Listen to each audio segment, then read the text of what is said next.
Democratizar ainda mais o acesso aos concursos e oferecer preparação de excelência é a missão do curso sobre Direito. O meu nome é William Ackerman, eu sou defensor público do Estado do Rio de Janeiro desde 2012, assessor de ministro do Supremo Tribunal Federal desde 2018 e coordenador do curso sobre Direito. Aqui no nosso canal, vocês terão acesso a aulas com os melhores professores do país e nas nossas turmas há ferramentas disruptivas para facilitar o seu caminho até a aprovação. Então deixe seu like, se inscreva no canal e não deixe de conferir no nosso site as nossas turmas com matrículas abertas e preços promocionais. Ainda em infância civil, a questão do acolhimento institucional, principalmente a sua excepcionalidade e a necessidade de expedição de guia de acolhimento.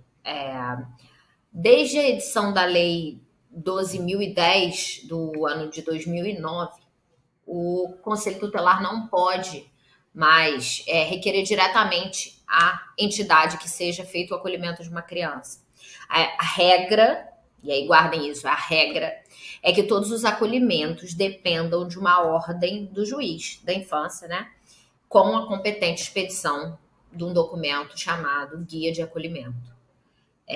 Anteriormente, o ECA dispunha que as entidades poderiam, em situações de urgência, promover, então, ao que à época também se chamava de abrigamento, né, das crianças e adolescentes, sem prévia determinação judicial, e então deveria fazer a comunicação ao juízo. Então, a regra antes era fazer o acolhimento e então comunicar ao juízo. E hoje em dia, o artigo 93 dispõe de forma expressa que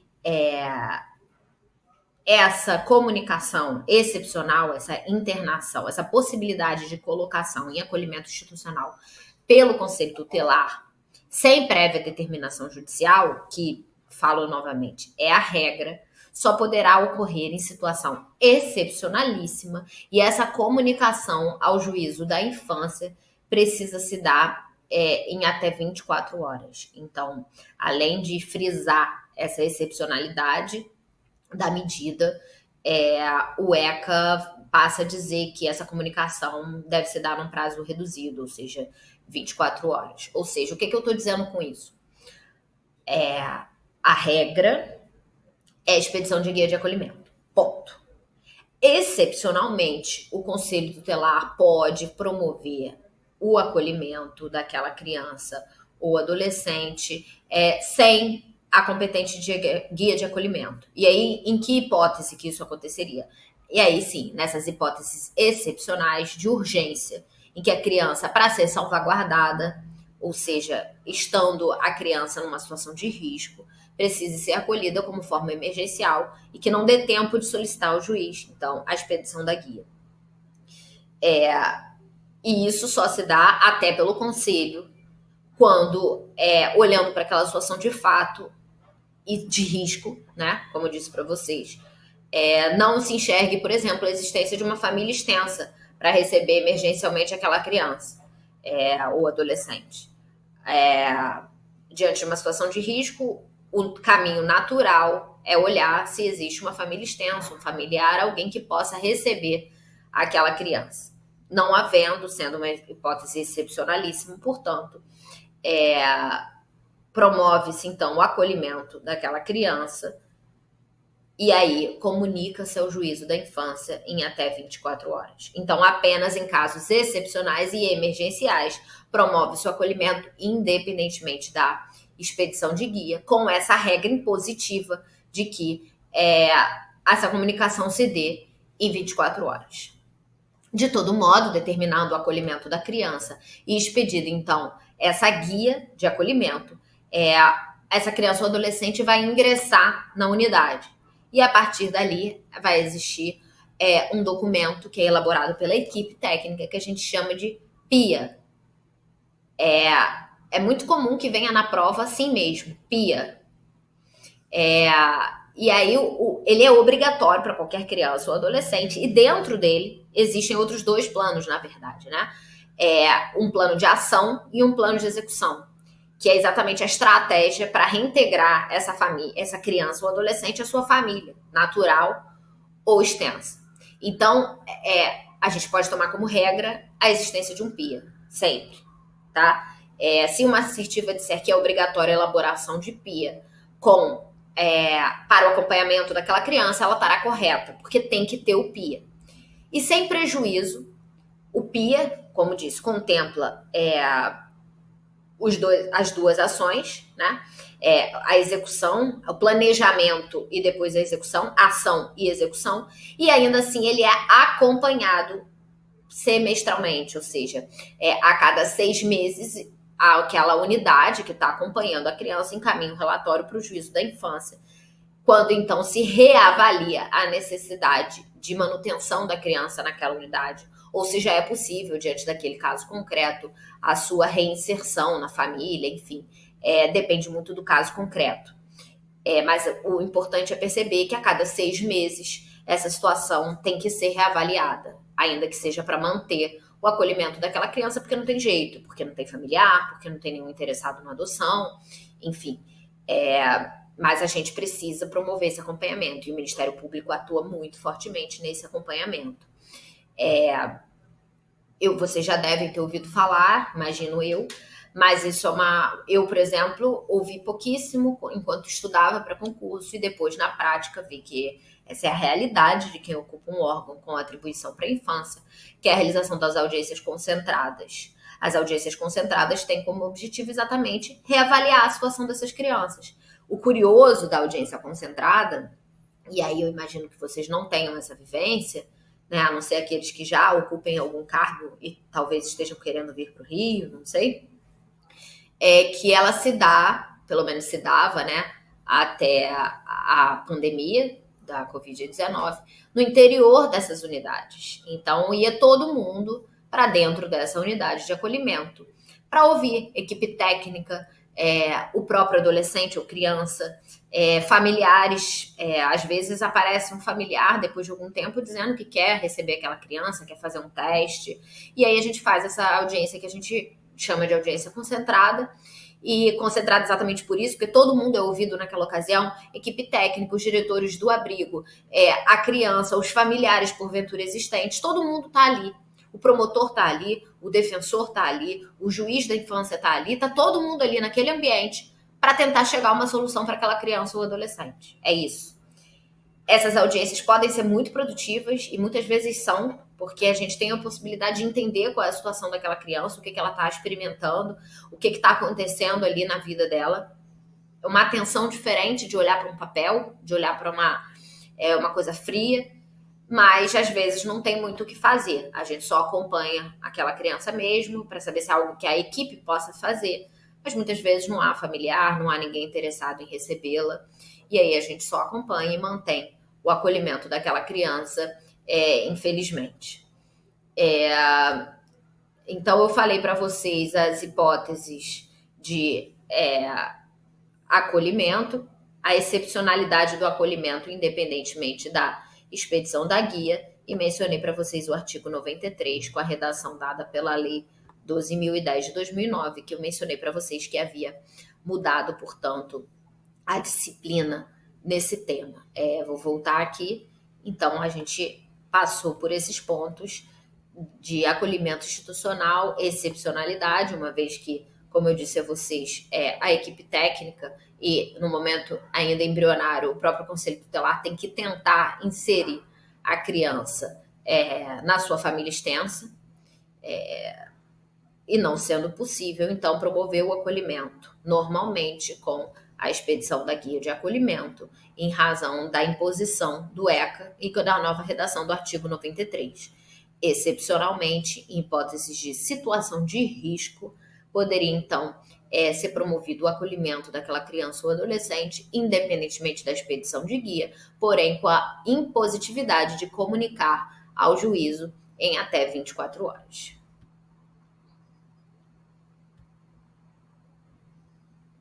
O último ponto que eu queria tratar com vocês, infelizmente essa aula aqui é curta, nós temos pouco tempo para tratar das matérias, mas eu espero encontrá-los na próxima fase do concurso, todos aprovados na fase objetiva, então a gente poder aprofundar alguns temas e algumas apostas para as provas discursivas do MP do Rio. Eu queria falar um ponto de infância infracional com vocês. Apesar de, em concurso para o MP, a gente tender a achar que, por conta da atuação no crime, o MP na infância, nesse aspecto infracional, seria mais valorizado pela banca, enfim. O que se vê é que a atuação do MP na infância civil tem um pouco mais de apelo nas provas de concurso.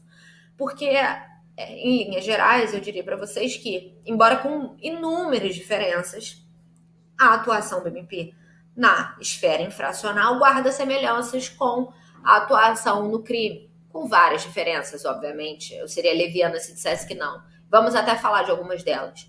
A questão da prescrição, se incide ou não prescrição, como incide no crime, a questão da disponibilidade, se o MP pode dispor da ação, nesse caso aqui, ou se é como no processo penal, em que há indisponibilidade. Enfim, guardadas as devidas proporções, né, e essas semelhanças parciais, eu diria que a atuação do MP no civil é muito mais rica.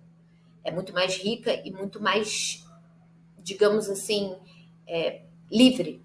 O MP, ele tem muito mais possibilidades de atuar na cível em razão de estar sempre buscando o melhor interesse da criança ou do adolescente. Então, o MP ele é muito mais eficaz nessa esfera cível. E por isso eu acredito que essas questões têm mais apelo mesmo nos concursos. Como eu disse para vocês, sempre sob um viés prático. O MP pode fazer isso, o MP não pode fazer aquilo. O MP tem legitimidade para atuar dessa forma, o MP não tem legitimidade para atuar dessa forma. E, enfim, independentemente disso, nós temos uma atuação muito importante na infância infracional e agora a gente vai tratar de alguns temas dela, porque eu considero também que possam cair na prova de vocês e acho que é sempre importante estudar a atuação do MP nesse caso. E aí, o que eu separei para vocês? Apuração do ato infracional, oitiva informal e liberação do adolescente. Por quê? Vamos lá. Artigo 174 do ECA. Comparecendo qualquer dos pais ou responsável, o adolescente será prontamente liberado pela autoridade policial. A gente está na fase da delegacia de polícia. Delegacia de polícia, estamos falando do delegado de polícia, sob termo de compromisso e responsabilidade de sua apresentação ao representante do MP no mesmo dia, ou sendo impossível, no primeiro dia útil imediato, exceto quando, pela gravidade do ato infracional e sua repercussão, deva o adolescente permanecer sob internação para a garantia de sua segurança pessoal ou manutenção de ordem pública. Vamos voltar aqui. Primeiro, internação. O ECA fala aqui em internação. Eu quero dizer para vocês que isso aqui não é a internação medida socioeducativa. O que o ECA quis dizer aqui? Em regra, não sendo um caso de gravidade ou de muita repercussão social, ou que o adolescente esteja em risco à sua garantia pessoal, poderia o delegado de polícia liberar esse adolescente com o compromisso de comparecer ao Ministério Público para ser ouvido. Entendendo que não é o caso, ele mantém o adolescente sob custódia. E aí porque está sob internação aqui. É exatamente isso, é sob custódia. O adolescente não é liberado, é isso que a gente tem que saber. O adolescente não é liberado. E é por isso que o artigo 175 vem aqui e fala, em caso de não liberação, a autoridade policial encaminhará desde logo o adolescente ao representante do MP, junto com a cópia do auto de apreensão ou boletim de ocorrência. Então, nas duas hipóteses, quem vai ouvir o adolescente e formar a sua opinião é o Ministério Público. Nesse primeiro momento, caso haja liberação pelo delegado de polícia, ele vai ser apresentado sob termo de compromisso firmado pelos familiares ou, caso seja mantido, e aqui ele fala sobre internação, mas mantido apreendido, pela própria estrutura policial que vai ser levado ao Ministério Público para a sua oitiva informal. Aqui vale destacar também que isso é uma coisa que cai normalmente em prova, onde o adolescente pode ficar aguardando para ser ouvido. O parágrafo 1º fala sendo impossível a apresentação imediata, e aí, no caso de não liberação, né, estamos nos referindo à hipótese mencionada no caput do artigo 175, a autoridade policial encaminhará o adolescente à entidade de atendimento, que fará a apresentação ao representante do Ministério Público no prazo de 24 horas. Isso porque, em tese, quem faz o encaminhamento do adolescente à oitiva informal do MP seria o representante do Conselho Tutelar.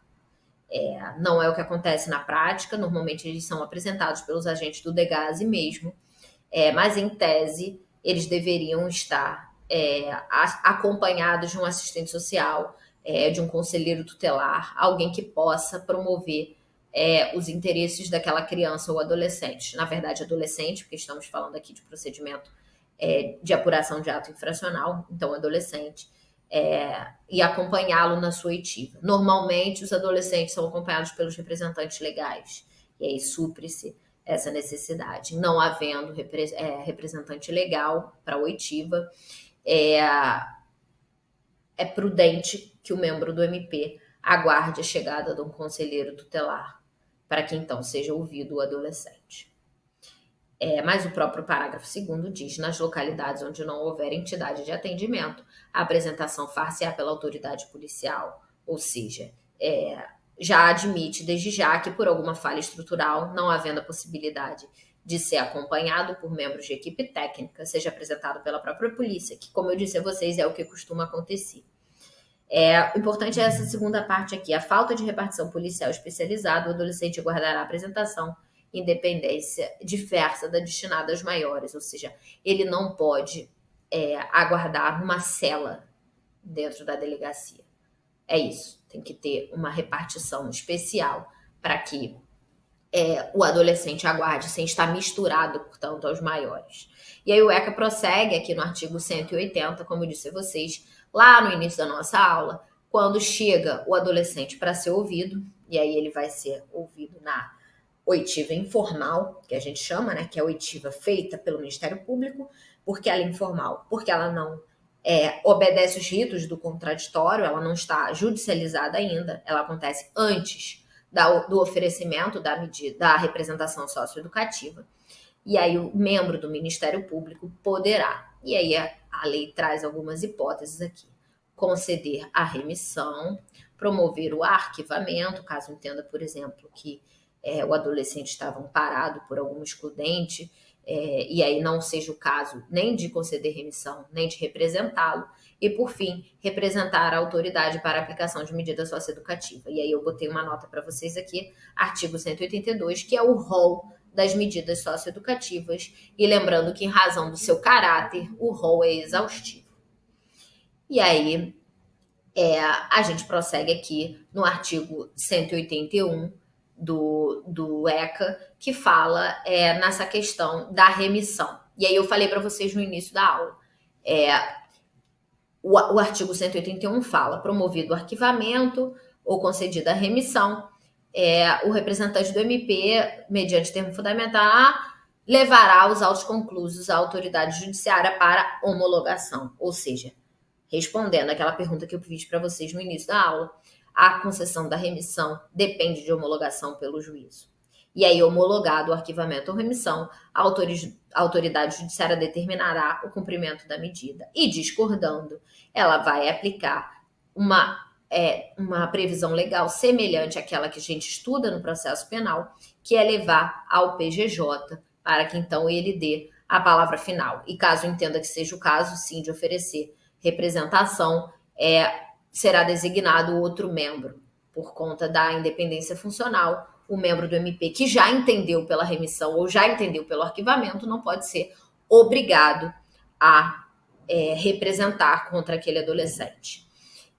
O que é importante daqui? O que eu acho que vocês precisam estudar nesse tema? E eu falei para vocês no início da aula que eu achava isso um tema bem quente para a prova do MP.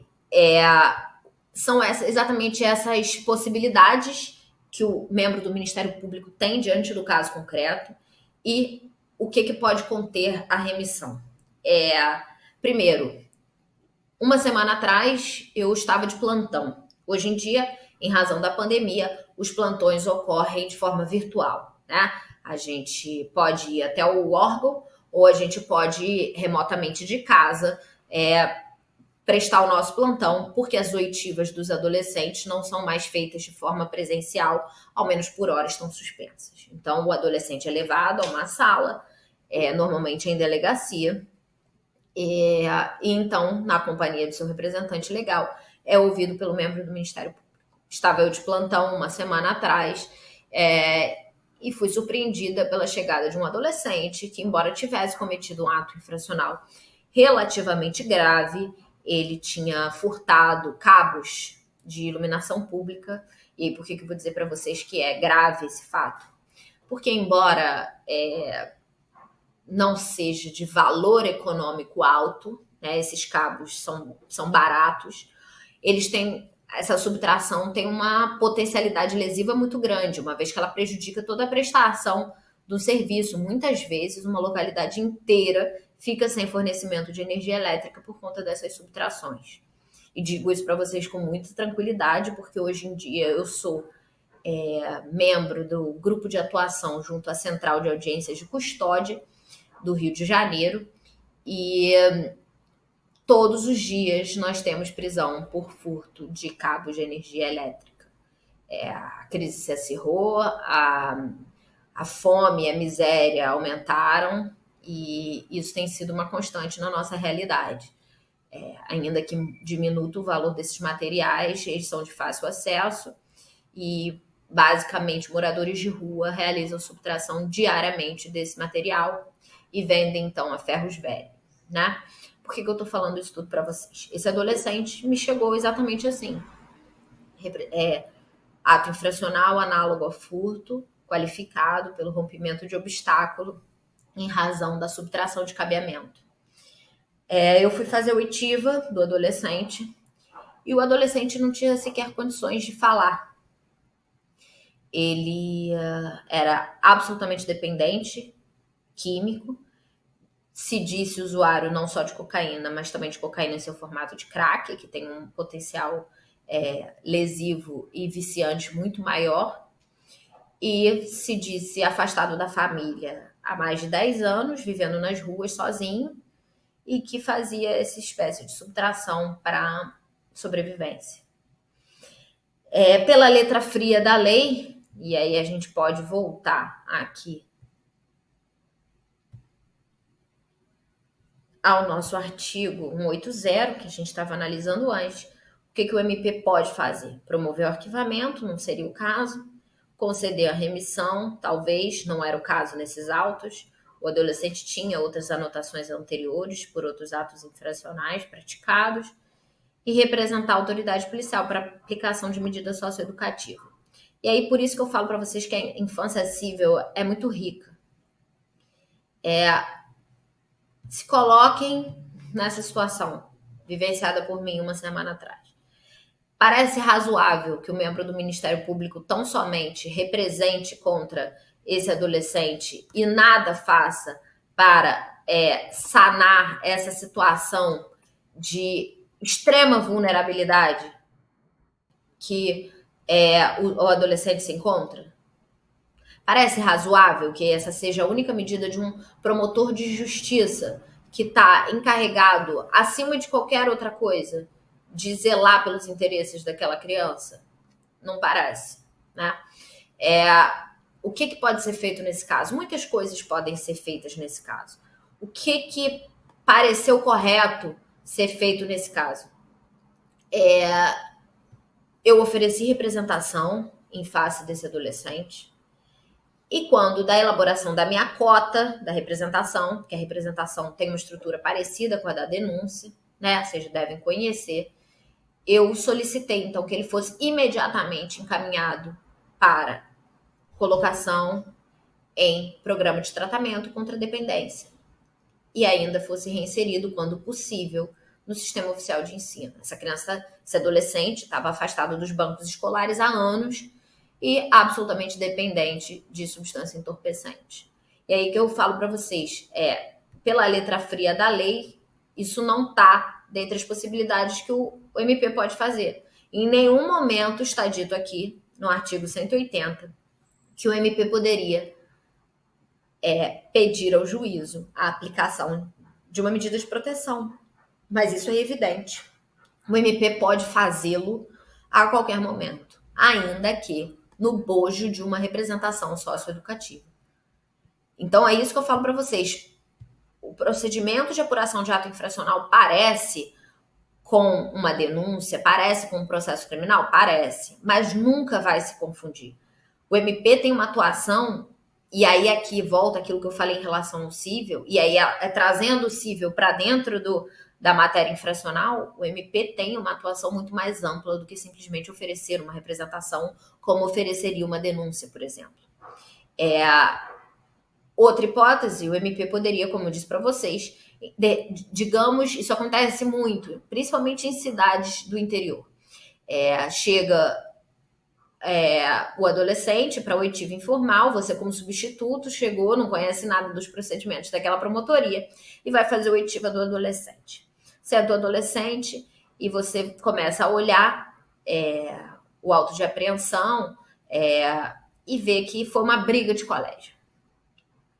O adolescente tampou na porrada com outro adolescente. Ou a criança fez fofoca e aí ofendeu a honra de uma outra criança. O que você faz nesse caso? Representa? Não sei se é o caso. Eu, particularmente, olho para uma situação dessa, vejo se aquele adolescente ou aquela criança nunca se envolveu em outra confusão, você vê que é uma questão pontual, que brigou no colégio, que, enfim, errou. Mas é necessário representar contra essa criança, impor a ela todo o trâmite de um procedimento de apuração de ato infracional para, ao final, lhe ser aplicada uma medida socioeducativa? Esse seria um cenário propício para que o MP oferecesse, por exemplo, uma remissão. Com a remissão, esse processo, ao fim das condições, caso houvesse previsão de condições, ou desde já, com homologação pelo juízo, levariam ao final dessa apuração. E aí eu pergunto a vocês, como fiz lá no início, e voltamos aqui para encerrar a nossa aula falando desse tema. O MP pode, ao conceder remissão, cumular essa remissão com a imposição de uma medida socioeducativa? O tema não é tranquilo. Eu digo a vocês, ainda hoje não é tranquilo. Na doutrina não há uniformidade quanto a esse entendimento, e o próprio Ministério Público diverge entre estados e entre membros. Para um primeiro entendimento, que acredito eu ainda ser majoritário, a remissão que o MP concede jamais poderia ser acumulada com uma medida socioeducativa. Isso porque, segundo determinação expressa do ECA, artigo 148, é o juiz da infância e da juventude a quem compete conhecer das representações por ato infracional, apurar, então, se houve, de fato, ato infracional e, ao final, se for o caso, aplicar a medida socioeducativa cabível para o caso. Então, apenas ao juiz caberia aplicar medidas socioeducativas. E é nesse sentido, inclusive, o que ganha reforço, esse primeiro entendimento que eu disse a vocês, que me parece ainda ser majoritário, tem-se o enunciado número 108 da súmula do STJ, que fala expressamente que a aplicação de medida socioeducativa decorrente da prática de ato infracional é de competência exclusiva do juiz. Com base nesse entendimento sumulado, a jurisprudência, a doutrina e os ministérios públicos, de forma majoritária, entendem que, então, só o juiz pode aplicar medida socioeducativa. Se o MP entende que é o caso de conceder remissão, deve fazê-lo independentemente da aplicação de medida socioeducativa, ou seja, concede remissão pura e simples. Porém, existe um segundo entendimento que encontra, de certa forma, respaldo nas disposições dos artigos 126 e 127 do ECA, no sentido de que ao membro do Ministério Público seria, sim, possível cumular a remissão com a imposição de uma medida socioeducativa.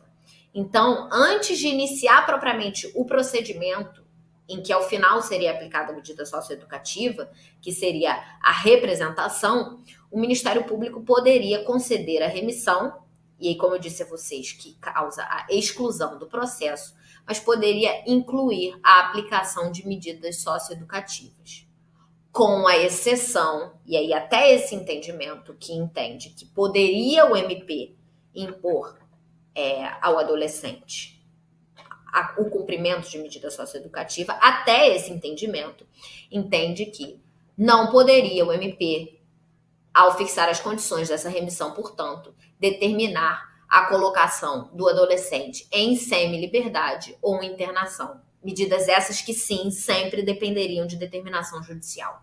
Mas poderia, por exemplo, cumular a remissão com uma medida mais branda, uma liberdade assistida, enfim, uma medida diferente das mais severas, que seriam a semi-liberdade e a internação. Por fim, eu acho que de forma bem minoritária, mas existe ainda um terceiro entendimento, no sentido de que o Ministério Público poderia, sim, conceder a remissão e, ao invés de impor, ele sugeriria uma medida socioeducativa a ser aplicada. E aí caberia a imposição ou não de medida socioeducativa, de fato, nesse caso, a homologação que seria feita pela autoridade judicial. Então, se o magistrado concordasse com a medida cumulada com a remissão, ele iria homologá-la. E, do contrário, se ele discordasse, entendendo que não seria caso, portanto, de imposição de uma medida socioeducativa nessa fase inicial, ele poderia remeter o procedimento ao PGJ, com fundamento naquele dispositivo que nós já analisamos, o 181, parágrafo 2º do ECA, que seria a remessa dos autos ao Procurador de Justiça em caso de discordância. E aí esse entendimento apela para esse dispositivo legal para fundamentar esse entendimento que me parece, ao menos por hora, ser ainda bem minoritário. Por fim, eu queria falar para vocês que essa questão é muito controvertida. Eu não firmaria o pé no sentido de que esse é o entendimento que deve ser adotado em eventual questionamento no Ministério Público, por conta de não conhecermos ainda a banca responsável por esse certame, ou seja, a gente não sabe ainda com precisão qual o entendimento dos examinadores quanto a esse tema. Numa prova discursiva, isso fica muito mais fácil, uma vez que a gente conhece o entendimento do examinador e, mesmo que não o faça, podemos expor os entendimentos sobre o tema. Para uma primeira corrente, isso, para uma segunda corrente, isso. Existe ainda uma terceira corrente intermediária que sugere. Para uma prova discursiva, excelente. Para uma prova objetiva, em especial quando não conhecemos a banca, temos que ter muito cuidado. Então, caindo esse tema, uma prova objetiva, o que a gente tem que ter cuidado? Para a forma com que essa assertiva vem formulada, ou seja, para o entendimento majoritário, não pode o Ministério Público conceder remissão cumulada com medida socioeducativa. Sim, de fato, para o entendimento majoritário, não seria possível. Mas se essa alternativa viesse, não pode o Ministério Público, aí talvez essa assertiva já estivesse incorreta. Digamos que a assertiva venha com fundamento no enunciado simulado pelo STJ, aí a questão já seria outra, entendeu? Nessas provas objetivas que têm assertivas muito firmes, você tem que tomar muito cuidado. Se a assertiva está se baseando, por exemplo, na jurisprudência, você sabe como se guiar, porque você sabe como a jurisprudência entende. Se ela está se baseando no entendimento simulado, você diz se está correto ou se não está correto. Mas quando falar genericamente, sem menção à doutrina, jurisprudência ou entendimento simulado, você tem que ter muito cuidado na hora de responder. Tá bom, gente? Eu espero que vocês tenham gostado da aula. Eu espero, como eu disse, que a gente se veja na próxima fase do concurso e aí a gente possa abordar alguns temas com mais profundidade. Desejo a vocês sorte, claro. A gente sempre conta um pouquinho com a sorte, mas acima de tudo que vocês tenham muita serenidade, muita calma na hora de responder e tenham uma atenção muito grande para a leitura das assertivas, sempre focando nisso, essas afirmativas muito genéricas e muito duras, no sentido de que sempre é possível, desconfiem, nunca, jamais desconfiem também. Assertivas muito taxativas, muito rígidas em provas objetivas tendem a estar erradas, porque normalmente existe uma exceção jurisprudencial, existe uma exceção legal. Então, tomem muito cuidado com a leitura dos enunciados.